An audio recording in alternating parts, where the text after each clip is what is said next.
First of all, form of energy, right? And Yeah. you can say that travels in a straight line.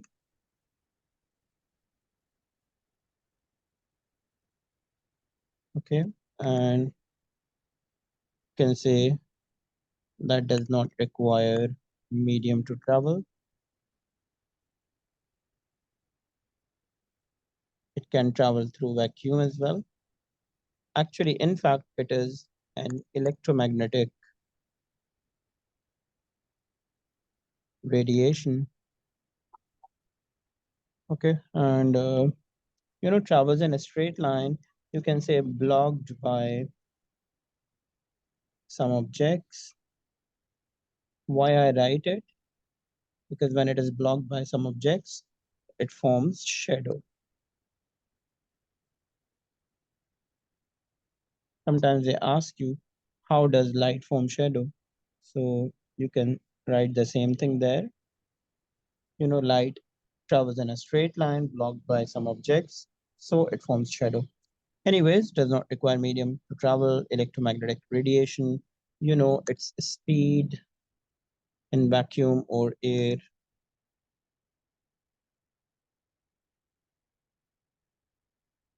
is 3.0 into 10 exponent 8 meter per second. Okay, fine. What else we should discuss about light? Form of energy, electromagnetic radiations. Okay, yeah, we can say that does not reflect in electric or magnetic fields. If light travels through electric or magnetic fields, actually it does not deflect. It goes straight without deflection, okay? And it indicates that no net charge. I hope you understand. It means like if the light has some charge, so it would have deflected. It does not have any net charge. So you can say that there is no deflection of light in electric or magnetic field takes place. Okay. As it has a wave nature, and actually it has a dual nature. You will study this at high level. But if you talk about its wave nature, so it goes for reflection, it goes for refraction, it goes for diffraction, all the processes. It goes for interference as well, but not the part of our syllabus, so we are not going to discuss it anymore. This is some basic knowledge about light, right? Any other point would you like to add? No. No, fine, perfect. So we're going to start with reflection of light.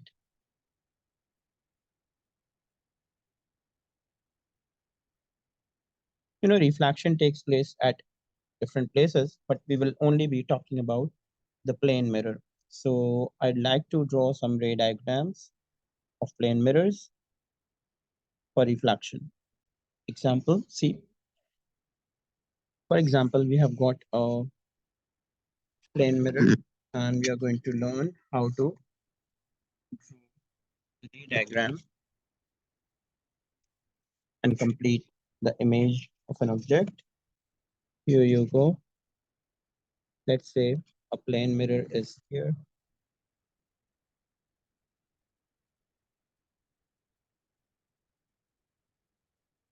This is a plane mirror and it is polished at one side and reflecting from the other side. This is the polish of the mirror on the right side of the mirror, and it will be reflecting from the other side. Now what I do, I just draw first of all I draw an object in the form of a point. Maybe this is my object and this is an observer's eye.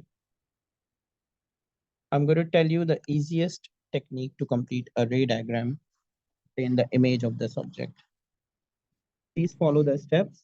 Step number 1, you are supposed to measure a perpendicular distance from the object to the mirror.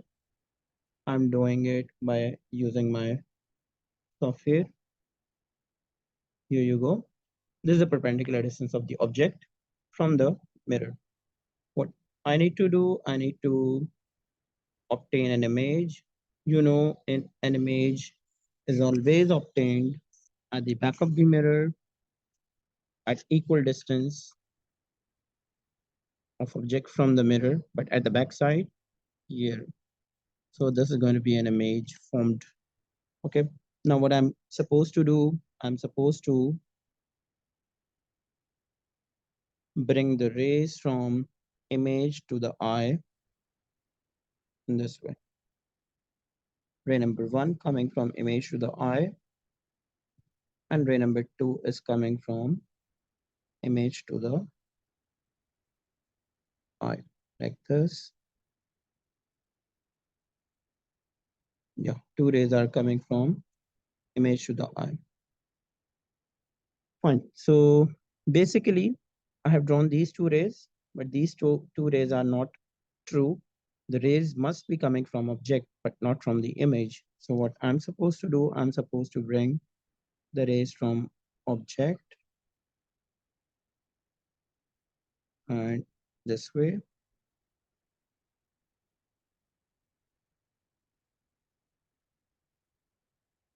And this way.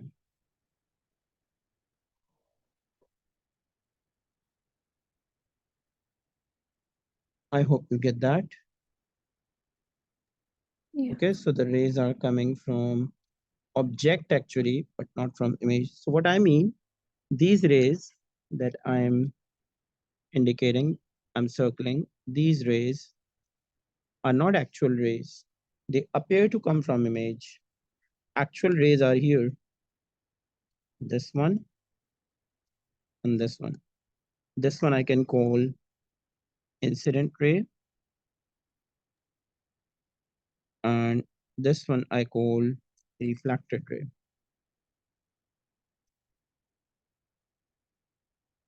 Okay, I hope you get that right. Yeah. Okay, so this is the complete diagram, complete ray diagram of a plane mirror. When the object is a point object, this object is very small point object, and I obtained its image.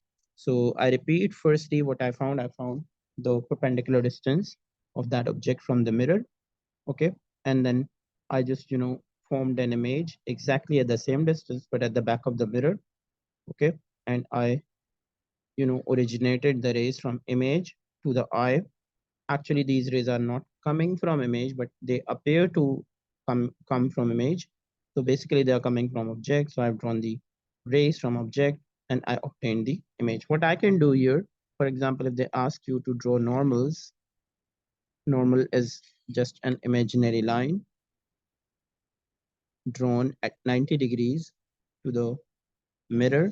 For example, one of the normals I'm going to draw here. This is one of the normals. And the second normal I can draw here.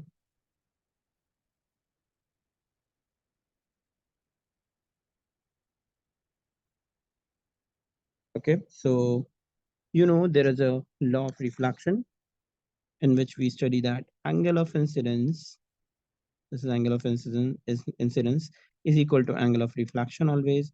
And in the same way, another angle of incidence is here is equal to angle of reflection. Okay, I hope you understand it, right? Yeah. Okay, you understand the normals as well. There is another technique to complete the ray diagram, but this technique is the easiest one to complete the ray diagram of a by using a plane mirror. Understand? Okay, so what I'm going to do, I'm going to write here the characteristics of image formed by a plane mirror. Okay, there are three main characteristics that I'm going to write here.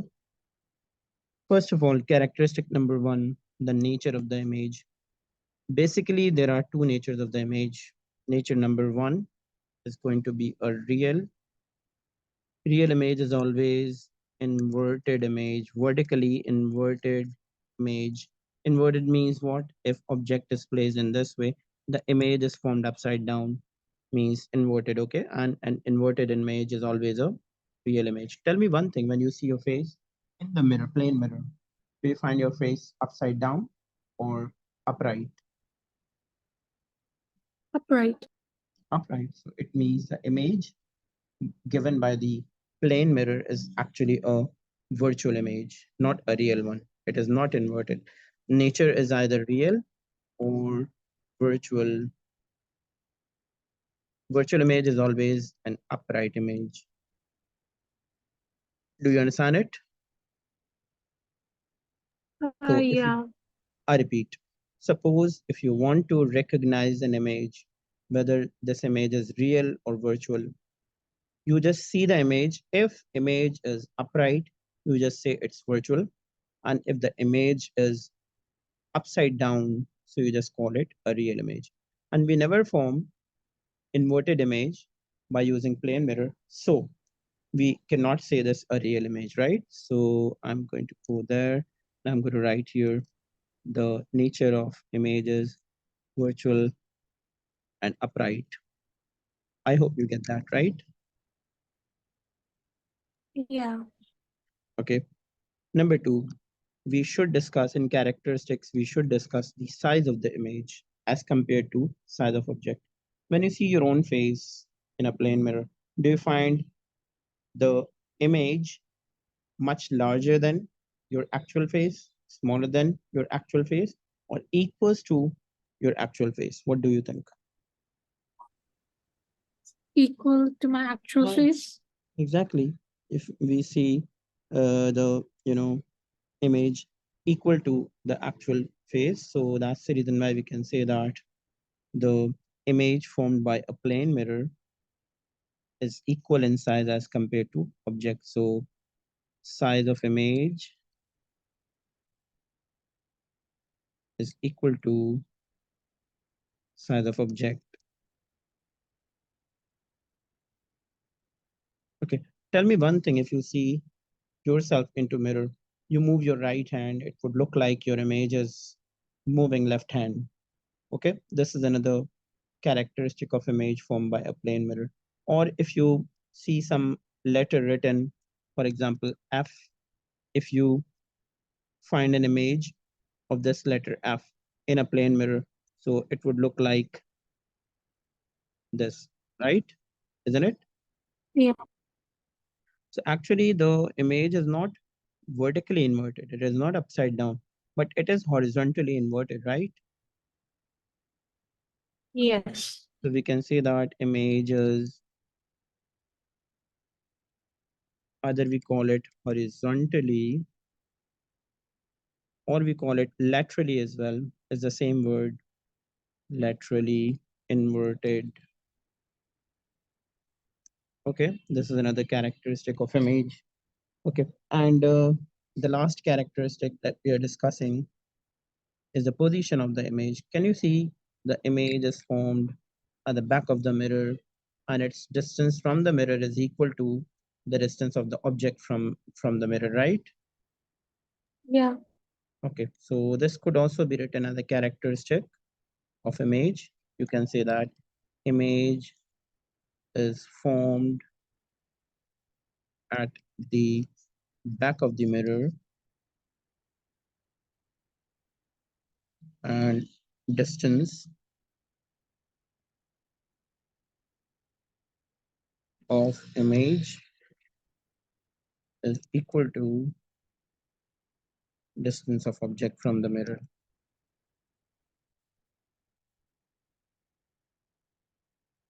Okay, I hope you understand the characteristics of image formed by a plane mirror, and all these characteristics will remain same all the time.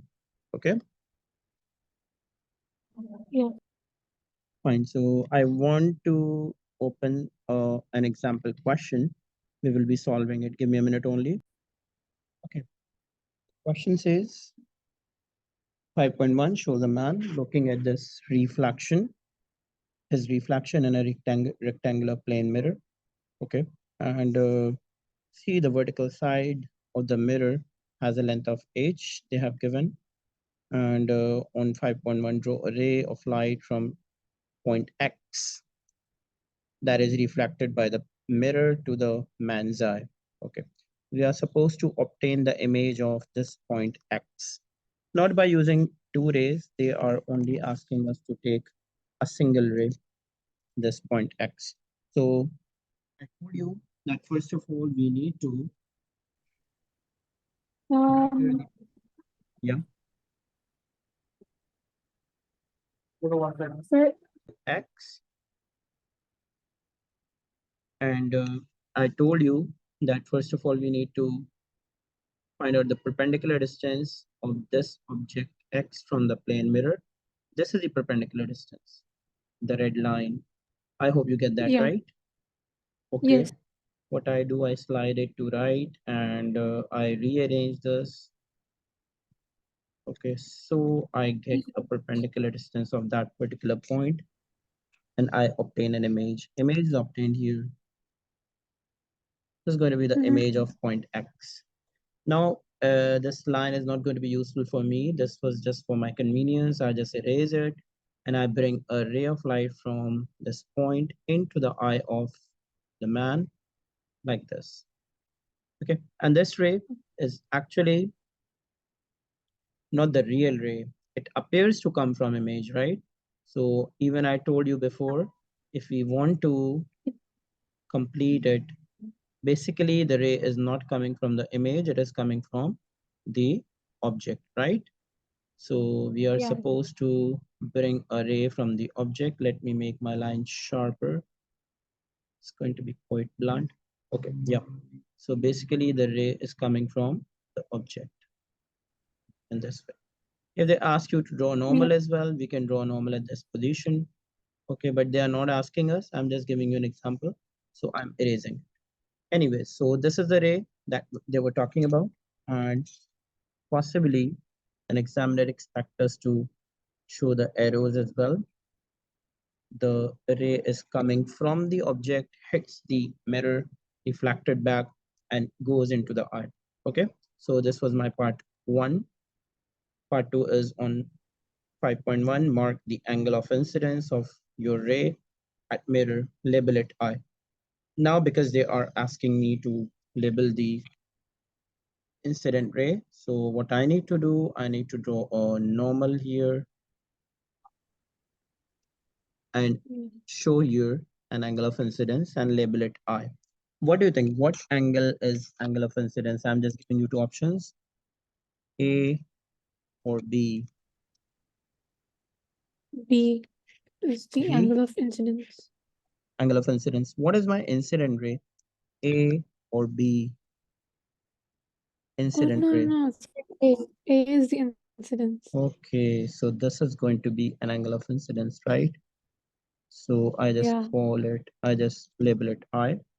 Now the next thing they say, define an angle of incidence. I can say that the angle between incident ray and normal, right? It's called Yeah. angle of incidence. Next thing they ask us to draw a ray of light from the top of man's head that is reflected by the mirror to his eye. Okay, from the top of man's head means here I consider this point my object. Again, I follow the same steps quickly. I just draw a line, perpendicular distance from the mirror. I slide it to right. I obtain an image first of all, and then I bring the rays from the image into the eye. Here you go. This is the image. I erase the ray,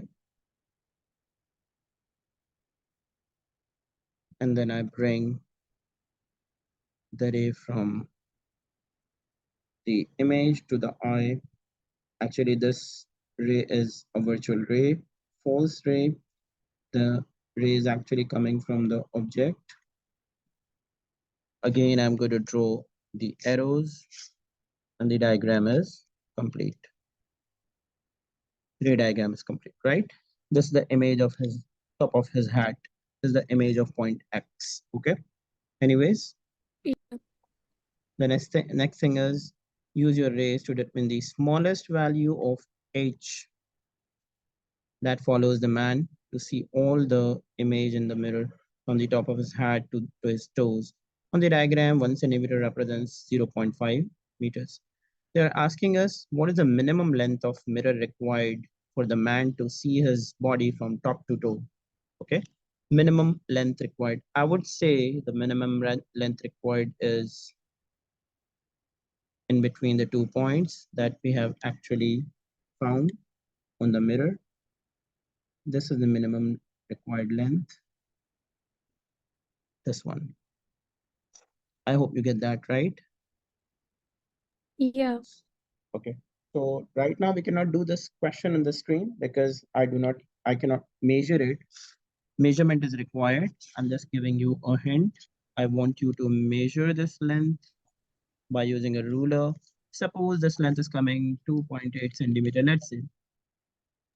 Okay, so they have already given that 1 centimeter represents 0.5 meters. So 1 centimeter, 0.5 meters. So 2.8 centimeter gives us what length? Goes this way, goes this way. 2.8 multiplied by 0.5 gives me 1.4. So the length of the mirror must be 2.8 multiplied by 0.5 gives me 1.4 meters. Understand? I'm giving you an Yeah. example. This answer maybe not correct, but I just gave you an example. Okay, Yes. fine. So this was the topic of reflection.